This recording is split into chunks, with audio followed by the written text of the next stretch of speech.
Welcome to session 5 of a definite integral.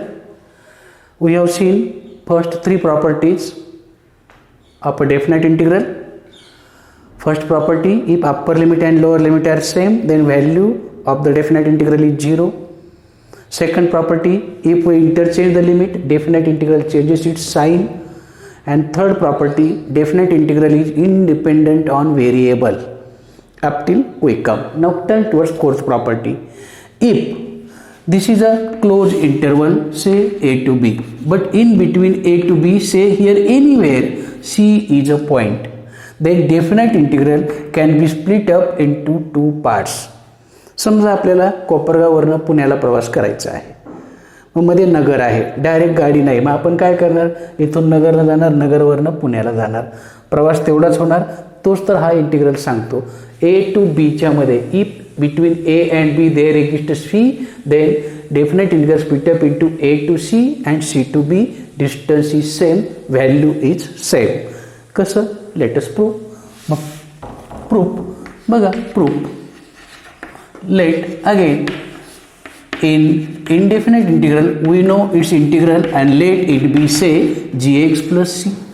समजा f of x चे integration आपण मागच्या पार्टनुसार काढलं, आता g of x plus c आहे. देन आपण यांच्या किमती काढून घेऊ.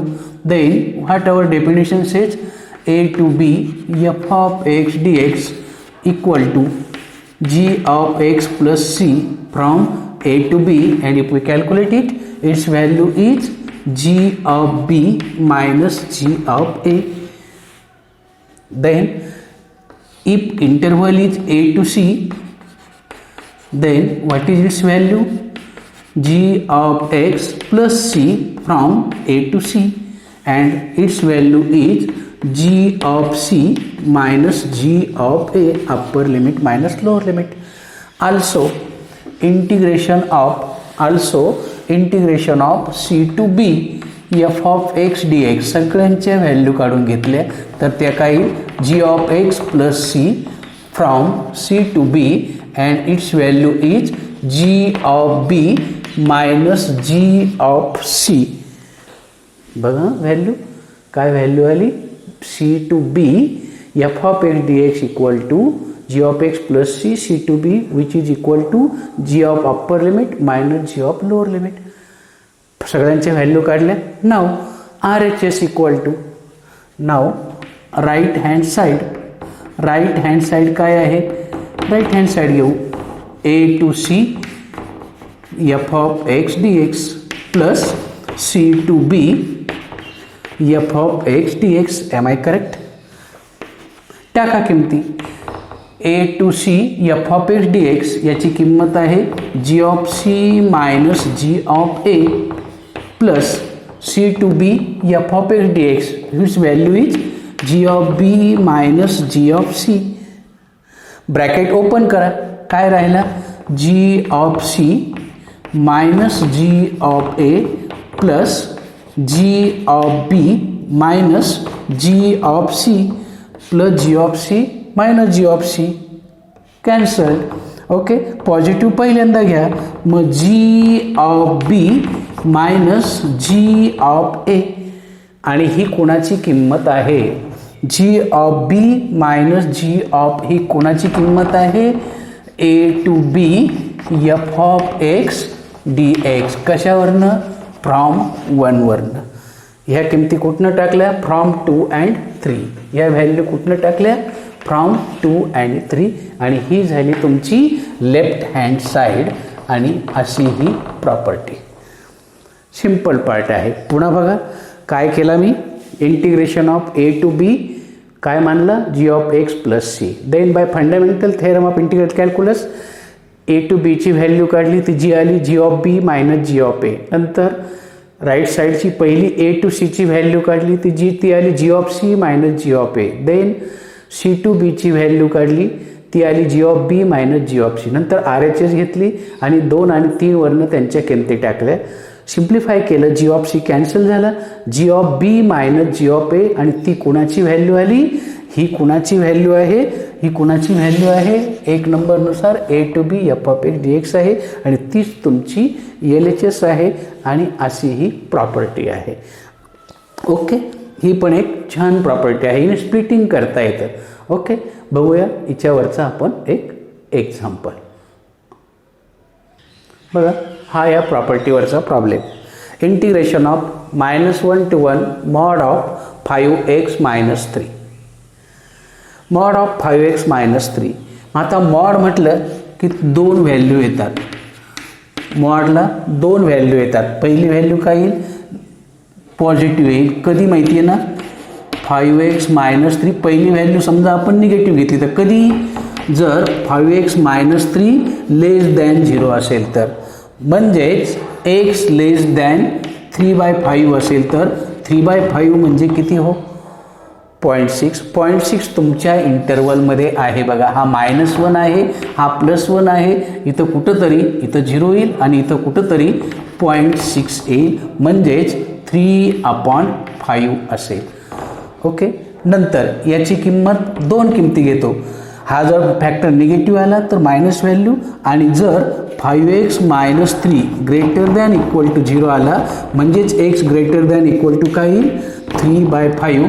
तर याची व्हॅल्यू घेतो आपण +5x - 3. अशा दोन व्हॅल्यू घेतो. मग आता इंटरवलचे सुद्धा ह्या व्हॅल्यूमुळे किती प्रकार झाले? दोन. -1 to 3/5 आणि 3/5च्या पुढे ग्रेटर दॅन इक्वल टू म्हणजे 3/5च्या इकडे प्लस किंमत घ्यायची, इकडे मायनस किंमत घ्यायची. Am I correct? हा 0 to -1 to 3/5 याच्यासाठी किंमत काय आहे? -5x - 3 आहे, आणि इकडच्यासाठी किंमत काय आहे? फक्त 5x - 3 आहे. मग म्हणजेच याचा अर्थ ह्या प्रॉपर्टीनुसार आपल्या इंटिग्रेशनचं रूपांतर कसं होणार आहे? And therefore I equal to -1 to 3/5 minus mod of, मॉडची किंमत काय आली पहिल्या इंटरवलमध्ये? निगेटिव्ह आली, प्लस त्याच्या पुढे 3/5 पासून अप्पर लिमिटपर्यंत, अप्पर लिमिट 1 आहे, किंमत काय आली? प्लस आली. प्लस किंमत आली म्हणजे कोणती घ्यायची? 5x - 3 dx, आणि अशी ही प्रॉपर्टी. ह्या प्रॉपर्टीचा हा उपयोग आहे. जर मध्ये एखादा पॉईंट आला तर आपल्याला तो स्प्लिट करता येतो, असं ही प्रॉपर्टी सांगते. आणि म्हणून मग तुमचं ॲन्सर बघा, ॲन्सरमध्ये काही नाही. हा जर निगेटिव्हमध्ये घेतला तर काय होईल? -1 to 3/5 into 3 - 5x dx plus 3/5 to 1 आहे तेच 5x - 3 with respective x. Am I correct? इथपर्यंत काही शंका कोणाला? बघा, प्रॉपर्टी कशी स्प्लिट होते ते तुम्हाला सांगितलं. Okay, and that is equal to 3चं इंटिग्रेशन, 3 कॉन्स्टंट आहे, 1 3 बाहेर घेतल्यावर 1 राहील, 1चं इंटिग्रेशन x -5 कॉन्स्टंट, xचं इंटिग्रेशन x²/2, याला लिमिट -1 to 3/5 प्लस 5 xचं integration x²/2 -3 constant x 3/5 to 1. Upper limit minus lower limit करा, तुमचं ॲन्सर येऊन जाईल. संपला तुमचा प्रॉब्लेम. मग अप्पर लिमिट पहिल्यांदा टाकलं तर काय होईल?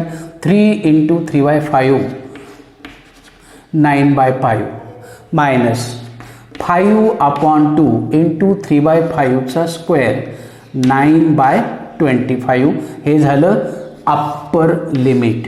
मायनस लोअर लिमिट 3 × -1 -3 मायनस 5/2 × -1चा स्क्वेअर +1 होईल. अप्पर लिमिट लोअर लिमिट पहिल्याचं संपलं. आता प्लस याचं 1 टाकला तर काही फरक पडत नाही. 5/2 -3 5/2 × 1चा square 1 3 × 1 3. Okay, minus lower limit 5/2 × 3/5चा स्क्वेअर 9/25 -3 × 3 9/5. सिम्प्लिफाय करत चला, ब्रॅकेट ओपन करू आपण. 5 1s 5 5s 5 1s 5 5s, आणि बघा काय आलं ॲन्सर? 9/5 मायनस 9/2 × 5 10. हा minus plus 3 plus 5/2 plus 5/2 minus 3 minus 9/10, हा मायनस मायनस प्लस 9/5. ओके, काय कॅन्सल झालं? -3 प्लस 3 कॅन्सल झालं. आता बघा 9/5 प्लस 9/5, 9/5 प्लस किंवा सगळ्यांचा एलसीएम आपण 10 घेऊन टाकू म्हणजे बेटर होईल. 10 एलसीएम घेतला तर याला 10 येण्यासाठी 2ने मल्टिपल करावं लागेल. इथं आहे तसाच 10 येण्यासाठी इथं कितीने? 5ने मल्टिपल करावं लागेल. इथंही कितीने? 5ने मल्टिपल करावं लागेल. इथं 10 आहे तसाच आणि 10 येण्यासाठी याला पुन्हा 2ने मल्टिपल करावं लागेल आणि करा सिम्प्लिफिकेशन. जे येईल ते तुमचं ॲन्सर असेल. किती आला ॲन्सर बघा बरं. हा -9 -9 प्लस 18 18 गेला. 25 आणि 25 50, 50 आणि 10 60 आणि 8 68/10 म्हणजेच 6.8 किंवा भाग जात असेल तर किती येईल? 5ने 2ने गेला तर यस 34/5. काय आलं याचा ॲन्सर बघा बरं. यस 34/5 किंवा डेसिमलमध्ये कॅल्क्युलेट केलं तर 6.8 असा हा प्रॉब्लेम. सिम्पल प्रॉब्लेम आहे. याच्यावर प्रॉब्लेम खूप कमी आहे. मी आणखी एक प्रॉब्लेम याचा घेतो. बघा हे कसं आहे बघा. हे जे आहे ना हे याला म्हणतात greatest integer function. Greatest integer function आणि याची डेफिनेशन आहे mod x equal to n. कधी? If n less than equal to x less than n+1. Lower limit value येते पण इंटरवल कसं आहे? शेजारचं आहे n आणि n+1. मग आपली सुरुवात कुठून आहे? -2 ला जर मी n मानलं तर -2 + 1 म्हणजेच काय येईल? -1. पुढे -1 आता सुरुवात करायची. -1 लेस दॅन इक्वल टू x त्याच्यात 1 मिळवत चालायचं 0. नंतर 0 घेतला तर 0 less than equal to x less than 1. नंतर 1 घेतला तर less than equal to x less than 2 पोहोचलो अप्पर लिमिटपर्यंत. लोअर लिमिटपासून म्हणजे याच्या किती व्हॅल्यू आल्या बघा. याचा अर्थ याच्या किती व्हॅल्यू आल्या या मॉड ग्रेटेस्ट इंटिजर फंक्शनच्या व्हॅल्यू नेहमी काय घ्यायची? लोअर लिमिट म्हणजे पहिली व्हॅल्यू -2, त्याच्यानंतरची व्हॅल्यू -1, त्याच्यानंतरची व्हॅल्यू 0, त्याच्यानंतरची व्हॅल्यू 1, -2 to 2 पर्यंत. आणि मग ह्या प्रॉपर्टीनुसार तुमचं जे इंटिग्रेशन आहे हे याचं इंटिग्रेशन -2 to 2 dx च्या व्हॅल्यू काय होईल? मग आता हा इंटरवल घ्यावा लागेल. -2 पासून -1 काय किंमत आली? -2 dx प्लस -1 पासून 0 पर्यंत काय व्हॅल्यू आली? -1 dx प्लस 0 to 1 काय व्हॅल्यू आली बघा. प्लस 0 to 1 काय व्हॅल्यू येईल? 0 to 1 ला 0 व्हॅल्यू आली. प्लस 1 to 2 हा इंटरवल आहे तो इथं लिमिट घेतो आपण आणि ॲन्सर आलं 1 dx आणि काढा answer which is equal to -2 constant घ्या 1चं इंटिग्रेशन x याला लिमिट -2 -1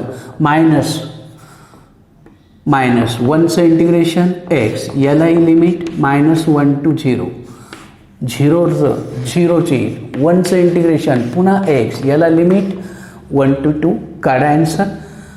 हा मायनस बाहेर घेऊ आपण. अप्पर लिमिट -1 लोअर लिमिट -2 बघा. Upper limit minus lower limit. Upper limit -2 हा बाहेर माझ्याकडनं -2 कॉमन घेऊ आपण. हा -2 बाहेर घेतल्यावर राहिला x फक्त. मग -1 -2 upper limit minus lower limit minus upper limit 0 -1 lower limit. हा 0च आहे आणि इकडे 2 -1 बघा ॲन्सर. -2 इंटू ब्रॅकेट -1 + 2 हा मायनस मायनस मायनस आणि हा +1 किती आला आन्सर? -2 -1 +1 किती आन्सर आलं? -3. सॉरी, किती आन्सर आला? -2. पण इंटिग्रेशन हा एरिया असतो आणि हा निगेटिव्ह घ्यायचा नसतो, म्हणून जर याला मॉड घेतला तर आन्सर काय येईल? 2 येईल. असा हा तुमचा पार्ट. किंवा आन्सर जर ठेवायचं ठरलं तर याचा आन्सर किती आलं? +1 -1 गेला, -2 हे तुमचं आन्सर आलं. तर असा हा पार्ट. ओके, तर एक छानसा प्रॉब्लेम तुमच्याकडे आहे, बघा. एक छान एक्झाम्पल आपल्या प्रॅक्टिकलच्या बुकमध्ये आहे. या वर्षीच्या प्रॅक्टिकलचे बुक बाजारात उपलब्ध आहे, तुम्ही घेऊ शकता. इंटिग्रेशन ऑफ 0 to 2 ब्रॅकेटमध्ये हा काय आहे? x is a greatest integer function. आत्ता मी सांगितला तोच ग्रेटेस्ट इंटिजर फंक्शन. ओके, मग आता हा ग्रेटेस्ट इंटिजर फंक्शन आहे ना, हा मॉड्युलस फंक्शन आहे. दोन्ही वेगवेगळे आहे, म्हणजेच ह्या इंटिग्रेशनचं पहिल्यांदा स्प्लिटिंग करू. ग्रेटेस्ट इंटिजर वेगळं घेऊ प्लस 0 to 2 मॉड ऑफ वेगळं घेऊ. ओके, आता ग्रेटेस्ट इंटिजरचा पहिल्यांदा विचार करू. याला नंबर देऊ 1. आता ग्रेटेस्ट इंटिजर फंक्शनची डेफिनेशन काय आहे?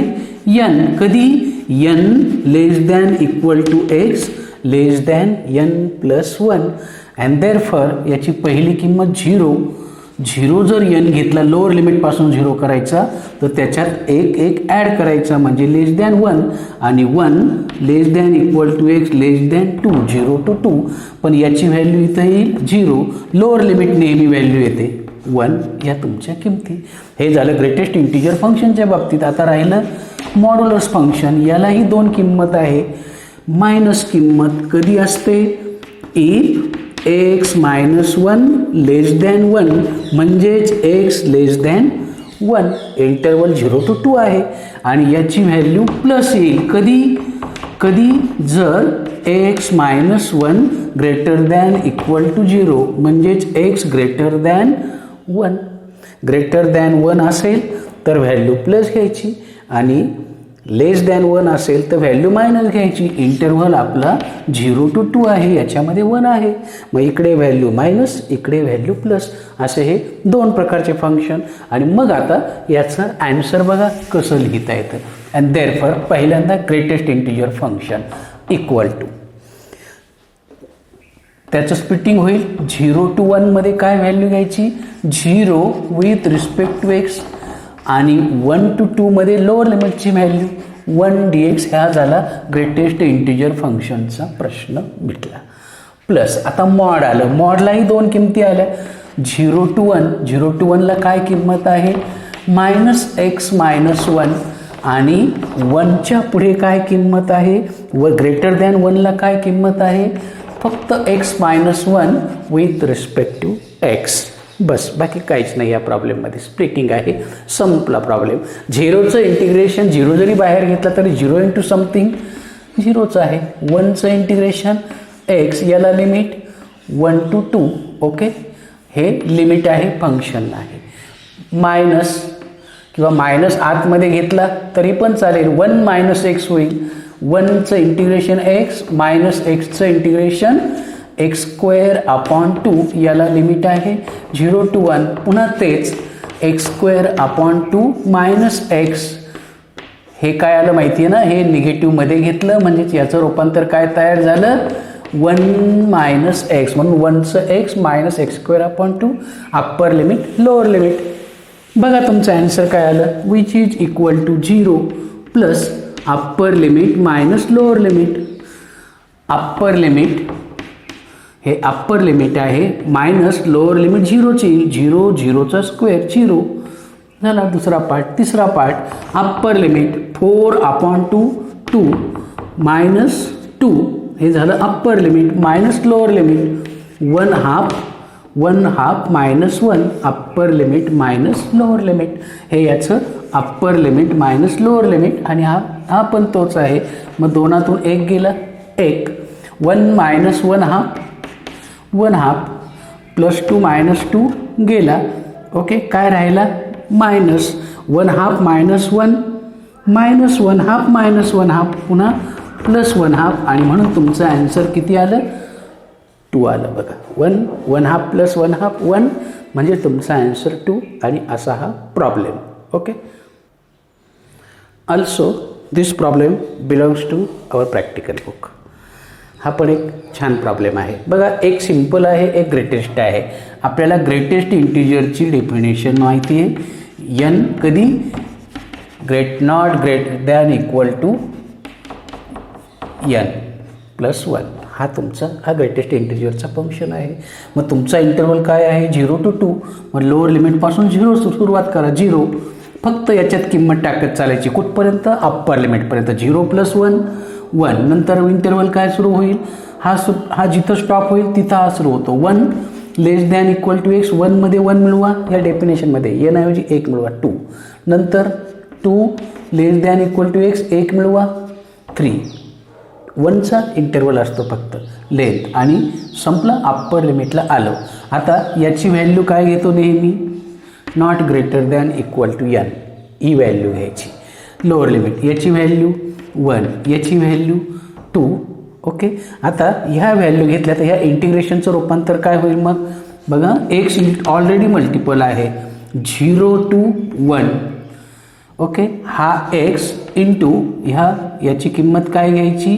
0 विथ रिस्पेक्ट टू x. नंतर 1 to 2, हा x कॉमन आहे, पण ग्रेटेस्ट इंटिजरची व्हॅल्यू काय आहे? 1 विथ रिस्पेक्ट टू x. नंतर 2 to 3, हा x कॉमन आहे. ग्रेटेस्ट इंटिजरची फंक्शन व्हॅल्यू किती घ्यायची? 2 into 2 with respect to x. आणि मग पहिल्याचा answer something into 0 0 plus x into 1 x, एक्सचं integration x²/2 1 to 2 plus x into 2 2x, 2 common, एक्सचं इंटिग्रेशन x²/2 2 to 3. आणि घ्या upper limit lower limit. 2 upper limit टाकलं तर 2चा स्क्वेअर, 4/2 मायनस 1/2 झालं अप्पर लिमिट लोअर लिमिट. आता 9 मायनस 4, 3चा square 9 minus 2चा स्क्वेअर 4, 4/2 मायनस 1/2, 4तून 1 गेला, 3/2 प्लस 5. म्हणजेच किती ॲन्सर येईल? 5 2s 10, 13/2, आणि हा झाला तुमचा ॲन्सर. असा हा problem. Okay, we stop here. Up till bye bye.